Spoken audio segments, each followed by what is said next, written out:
Muy buenos días, señores. El curso de Comercio Exterior de la Maestría de Administración Portuaria de la Escuela Nacional de la Marina Mercante.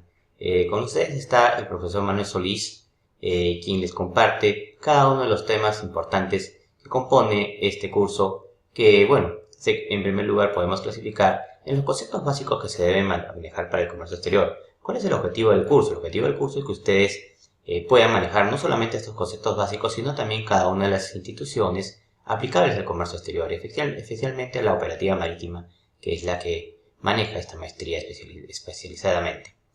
Bueno, en esta ocasión vamos a iniciar los conceptos básicos del comercio exterior, empezando por las definiciones que efectivamente son el soporte didáctico para el entendimiento de este curso. El comercio, todos sabemos que el comercio es una actividad económica habitual y con fines lucrativos, rentables, con la finalidad de intercambiar bienes y servicios, en el cual existen agentes económicos que ponen a disposición las ofertas de sus productos o de los servicios que prestan, así como también estas ofertas son dirigidas a una serie de consumidores que demandan efectivamente la prestación de estos servicios, así como el consumo de dichos bienes. En tal sentido, existen elementos principales que actúan en esta operación de comercio, que son la oferta, la demanda y, por supuesto, el precio del producto o el servicio que se presta. Tenemos aquí a continuación un esquema que nos permite conocer la clasificación del comercio de manera básica. En primer lugar, el comercio nacional, el cual se puede clasificar como comercio al por mayor o comercio al por menor. En el caso de este tipo de comercios que nos puede ejemplificar mejor es el tema de los mercados de fruta, los mercados productivos en el comercio en nuestras localidades. Pero también tenemos el comercio internacional, que también se le conoce como comercio exterior en algunos temas, en algunas temáticas del curso, las cuales involucran a las operaciones básicas de exportación e importación, las cuales a su vez encierran otra serie de operaciones realizadas por intermediarios que conoceremos más adelante. El comercio internacional es importante porque permite el intercambio de bienes y servicios entre empresas que se encuentran en distintos países o mercados, lo cual permite un fenómeno importante y favorable al crecimiento económico y social, que es la globalización mundial. El comercio internacional permite a un país especializarse en la producción de bienes que fabrican de manera eficiente y, por supuesto, reduciendo los costos para ser más asequibles a los consumidores. Este proceso de comercio internacional origina una división internacional laboral que posibilita a cada uno de los países consumir más de todos los bienes y servicios de los que consumirían en ausencia de una especialización. Esta especialización internacional implica la existencia de un comercio internacional, es decir, la ventaja competitiva, dicho por los economistas en esta materia. El comercio internacional representa una negociación que hacen las personas, ya sean empresas naturales o como personas jurídicas, y también, ¿por qué no?, por las entidades gubernamentales. Se desenvuelve en un marco de normas de derecho público nacional e internacional y recogen una política de comercio exterior de cada estado, con el fin de obtener o mantener un equilibrio en sus respectivas balanzas de pago. Recuerden, las balanzas de pago son aquellas que explican el número de operaciones de exportación versus el número de operaciones de importación en un determinado periodo. Esta balanza de pagos es muy importante considerarla en cada uno de los países como el nuestro, en este caso por MINCETUR.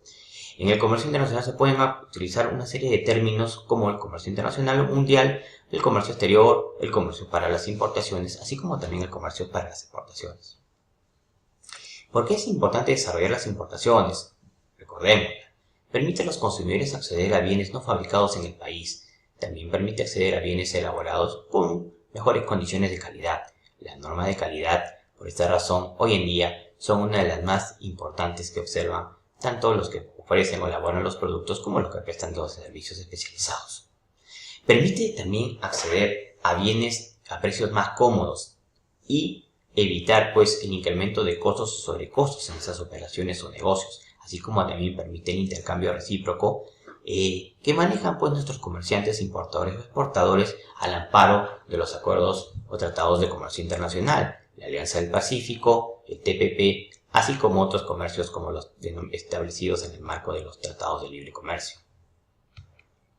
Las exportaciones, por supuesto, son también muy importantes para un país, ya que contribuyen a la explotación de nuevos productos y riquezas que son demandados en otros países del exterior.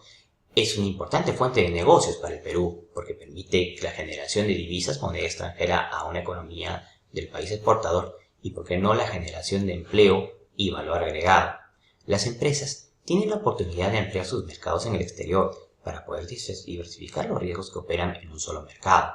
Asimismo, fortalece la imagen de nuestra empresa. La exportación de un país implica, de un producto implica vender también el país. El país también se internacionaliza, se proyecta al mundo a través de sus productos. En un gráfico podemos observar un vendedor peruano que desea, vender sus productos a clientes del mercado europeo. Tenemos, por ejemplo, Alemania, país que conforma la Unión Europea, que permite, es un mercado muy importante para la exportación de varios productos, por ejemplo, los insumos que necesitan los alemanes para el desarrollo de sus tecnologías.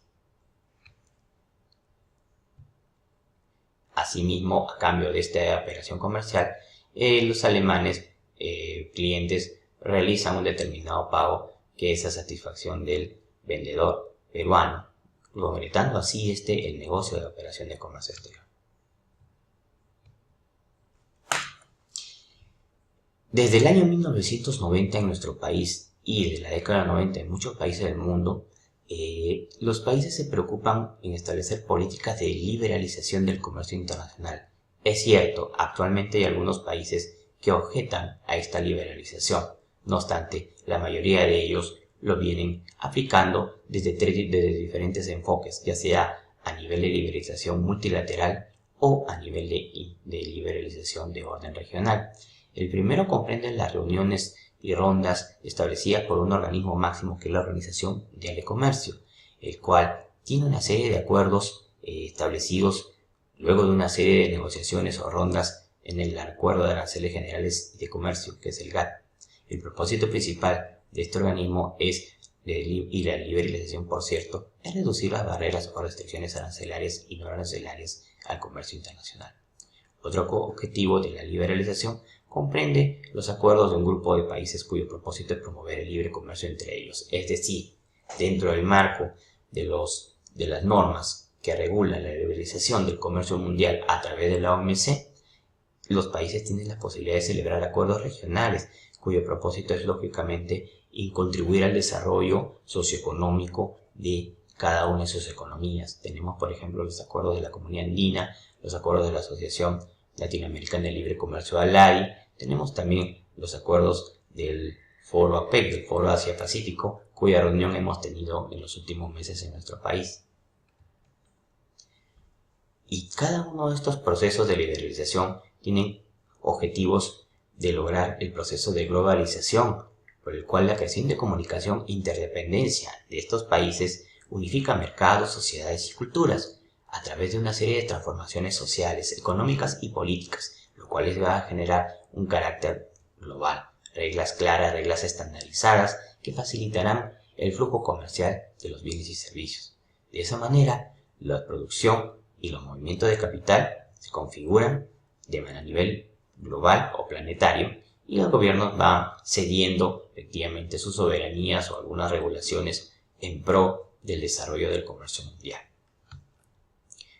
¿Cuáles son los organismos internacionales que contribuyen al desarrollo del comercio internacional? Tenemos en primer lugar a la Organización Mundial de Comercio, organismo creado en el año 1995 y del cual en nuestro país, como otros 163 países en el mundo, forman parte de esta organización.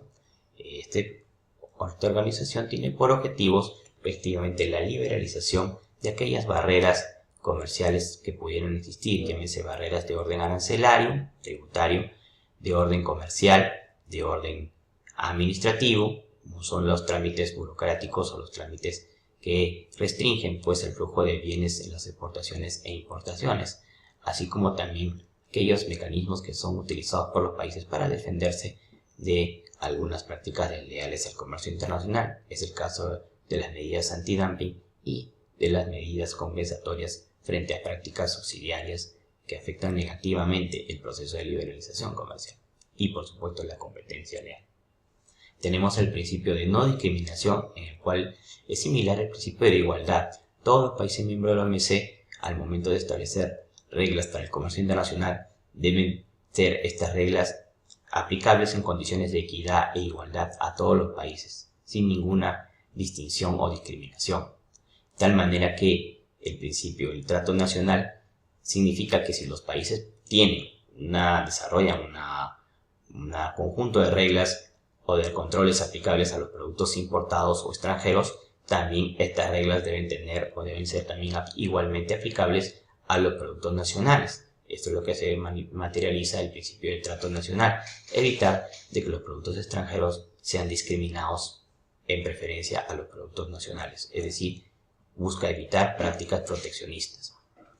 Se permite efectivamente la protección mediante mecanismos arancelarios cuando la economía de un determinado país pueda ser afectada drásticamente por la introducción de determinados productos extranjeros. También se promueve, por supuesto, la competencia leal, de tal manera que se castigan todas aquellas prácticas desleales que tiendan a realizar operaciones artificiosas distintas o por debajo a las prácticas reales que en realidad afectarán a las producciones nacionales. Y por supuesto, la protección arancelaria requiere una estandarización o consolidación, es decir, cada uno de los países no podrán elevar sus aranceles más allá del promedio consolidado permitido por las normas como la de la Organización Mundial de Comercio. Los objetivos de la OMC son varios, entre ellos erradicar la pobreza a través del comercio internacional, sea de bienes o de servicios. Recordemos, una labor importante del comercio es ser un medio de desarrollo socioeconómico. De no lograrse este objetivo, sencillamente es importante que los países reformulen las medidas o políticas de comercio internacional. Por supuesto, se logra incrementar los niveles de empleo en la población de los países miembros a fin de elevar su calidad de vida, de tal manera que puedan esta población, verse satisfechas o verse beneficiadas por ingresos reales que puedan motivar el incremento de la producción y, por supuesto, el mayor flujo de intercambio comercial para satisfacer a las demandas a nivel mundial.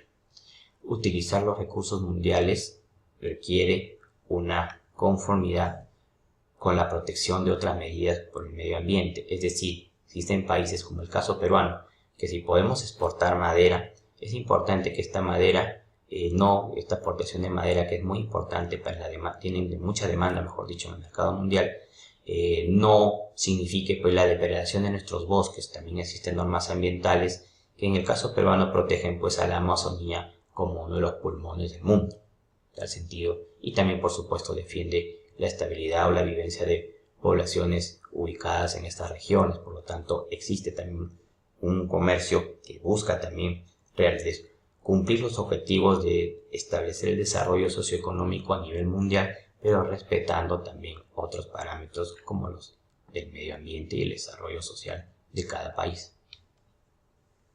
El comercio, como dijimos, no debe realizarse sin discriminaciones. En tal sentido, existen principios que son fundamentales y que lo deben recordar, no solo porque puede venir en las preguntas que se van a formular, sino también porque es importante conocerlos a nivel internacional. La nación más favorecida es el principio a través del cual efectivamente, si un país desea otorgar un beneficio a otro país mediante reducciones arancelarias, mediante flexibilización de algunos requisitos técnicos para el ingreso de sus productos extranjeros al país, pues esas mismas flexibilidades o ventajas que puede otorgar un país, como el caso peruano, por ejemplo, a Brasil, también tendría derecho Bolivia, otro miembro de la Organización Mundial de Comercio, puede reclamar las mismas ventajas. Efectivamente, eso constituye la nación más favorecida. El trato nacional es un principio en virtud del cual, como dijimos, se debe dar el mismo tratamiento tanto a los productos peruanos como a los productos del exterior, para hacer el ejemplo nuestro. Si el Perú ofrece controles que son naturales para la importación de televisores o smartphones, ¿ok? Y, por ejemplo, para los smartphones de China, ¿ok? Pero para los smartphones de otros países, llámese Estados Unidos, Japón, permite establecer otro tipo de flexibilidades en los controles de estos tipos de productos, entonces es importante que China pueda en todo caso reclamar, ¿no? O mejor dicho, los otros países puedan reclamar un trato similar, las mismas ventajas. En el caso del trato nacional, si el Perú, dijimos, establece requisitos para los productos chinos técnicos y esos requisitos no son exigidos a los ensambladores, digamos, aquí de smartphones en el Perú, pues también definitivamente ellos tienen todo el derecho, los chinos, de reclamar un trato similar. Existe también un proceso de liberalización progresiva en el comercio y también existen principios de previsibilidad y transparencia, lo que significa que un país, si quiere publicar una norma que va a restringir el flujo o va a tener un impacto en las operaciones del flujo de comercio exterior, pues entonces es importante que publiquen ese dispositivo previamente y a efectos de que los demás países ya se den por enterados con la debida antelación y conocer, por supuesto, los alcances de este control o esta norma regulados en este proyecto que busca pues tener un impacto en las operaciones de comercio internacional. El Sistema Mundial de Comercio. El Sistema Mundial de Comercio es importante tomar en cuenta que tiene tres componentes. En primer lugar, los acuerdos de la OMC comprenden, como verán en la presentación, una serie de disposiciones o acuerdos que controlan el valor en aduana, las inspecciones previas a la expedición, las normas, lo que nosotros llamamos los obstáculos técnicos al comercio, las normas sanitarias y fitosanitarias.